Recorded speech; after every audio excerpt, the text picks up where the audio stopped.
AI models are getting better every day, and thus the systems built on top of them are also improving. One of the best use cases we see with AI is UI generation. However, before we generate that UI, we need to finalize the design, and that's where iteration plays a key part. These AI systems also get improved through new tools and functionalities. We can take task lists as an example. Every AI coding agent uses them now. Well, what if I told you that today I found an MCP server that brings a really interesting design feature? So this is the MCP server that I found. It's called Web2 MCP, and basically it gives you a Chrome extension that lets you send any website component to Cursor or Claude Code and have it coded out. We're going to combine this with another tool that helps you with UI iteration, so you could make your own design studio where you could generate and replicate designs whenever you get any inspiration from the web. Now, a quick break to tell you about today's sponsor, Rocket.new, the platform that lets you build $1 million app with just one prompt. Tired of low-code tools where you spend more time debugging than building? Rocket.new changes that. Just describe your idea, pick frameworks, select features, and hit submit. No endless prompts, no stitching together UI, backend, or design. Rocket.new handles it all. It connects to Figma to instantly turn designs into a live website. It links with GitHub for smooth version control. With its visual edit mode, you can visually pick any section of your site and update it instantly. Modular editing made simple. In 10 to 15 minutes, you get a production-ready app with dashboards, analytics, support, and more. One-click deployment to platforms like Netlify makes launch effortless, and if something breaks, Rocket.new fixes it automatically. If you're a vibe coder, founder, or developer, Rocket.new is your new website genie. Click the link and start building today. I thought the idea behind this was really good because before this, we've also featured a tool called StageWise, which had a different use case where you actually coded stage by stage on your own, and then you could click the elements to send them to Claude Code or Cursor. The idea behind Web2 MCP is that you can send any component from any website directly to your AI tool. Now, the thing is that this is paid, but there is a free version as well. I've experimented with it so far. I've cloned about 10 components and haven't hit a limit yet, but even with the pro pricing, it's $2.50 per month, which gives you unlimited component captures. At first, I thought I could go ahead and maybe find an open source version of this, and I actually did. It's called MCP Pointer, and it does the same thing, but I actually coded out some stuff from both of them. So this, as you can see right here, is the Gumroad component I captured from the site. This is the component implemented by the open source version, and this is the one implemented by Web2 MCP. I wasn't really satisfied with the result of the open source version. I tried searching for more, but I couldn't find anything open source that was as good as this, because this looks spot on, except for the check marks, which is probably because of the system prompt implemented in the second tool we're using. The second tool I'm using is superdesign.dev. It actually tells it to use certain color schemes and also a particular CSS library, which is why it wasn't able to replicate the design one-to-one. When I tried it without the prompt, it cloned the component as it is. Even though the result wasn't good, I'll still leave the links in the description below so you can check them out.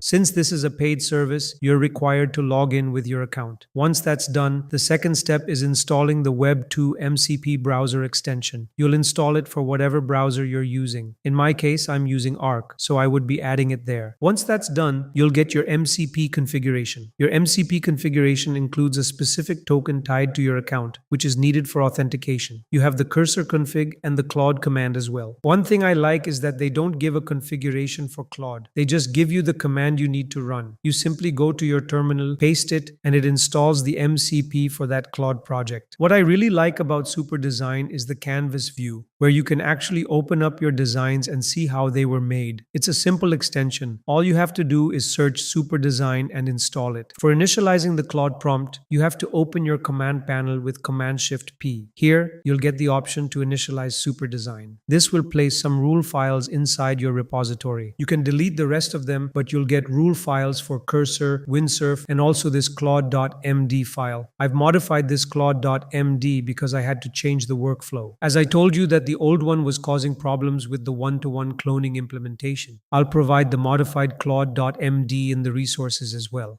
Now, moving on to the actual workflow of how to use Super Design to generate designs from any inspiration. The first thing is to find some good inspiration. I tried searching for it, but in my opinion, it's just a random chance that you come across a site with a good design. Most of the sites I use rely on Shadcn components, and honestly, they all look alike except for the colors. Anyway, I wanted to demonstrate the workflow, so make sure that the design you copy or the inspiration you get has some sort of uniqueness to it. Otherwise, they all just look like Shadcn. This one looks a little different, that's why I came to linear. First, open your extensions, go to Web2 MCP and click on the Capture Element button. As you move your cursor around, it will highlight different elements. I'm going to select this whole element. It's going to capture it and bring up a small menu. When you have the MCP connected, the agent understands what component you're referencing via the reference ID. You can see that I pasted in the prompt right here. Super Design is initiated here, and my custom prompt is also initiated here. When I give it the prompt, it matches the reference ID because I modified the Claude.md file. It's now going to implement it as a one-to-one clone, except for the icons, because I specified that it should not copy app icons, only the UIs. Other icons such as arrows and commonly used icons will be represented as they are, but other than that, it will capture both the HTML reference and a screenshot. Once it has both, it clones it. Because Super Design is connected, you'll be able to view it right there. We have a one-to-one clone except for the icons, and the UI is preserved as it is. Once this is done, open another chat and tell it that you already have a component there. If you want, you can specify a single component or a whole page. You can then ask it to generate designs based on that design. That's what it did. It generated drop-down menu components for me. With Super Design, these come with animations, which are implemented really well. You can see the design was copied a bit from our inspiration, and this is why I'm saying the more unique your inspiration, the more unique your components will be. We've used this before, and in terms of complete new UI generation, Super Design is really good. If you want, you can have it generate multiple designs, then finalize it down to one. From that one, you could generate multiple components and screens, and it's going to do that. But again, in this video, we're focusing on how you can do this if you actually find a design inspiration, which is where Web2 MCP comes in. I also asked it to generate a navigation component as well, and then a dashboard. It looks a little off because of the icons. They're emojis, but this is better than having it attempt to implement icons based on the image. So whenever you find inspiration, you can use this MCP or the open source MCP as well. I already showed you the results. I don't think the open source version is that effective. The results weren't as good as with the paid version. But even if you don't want to use this MCP, I highly recommend using Super Design for UI iteration and building on top of your design.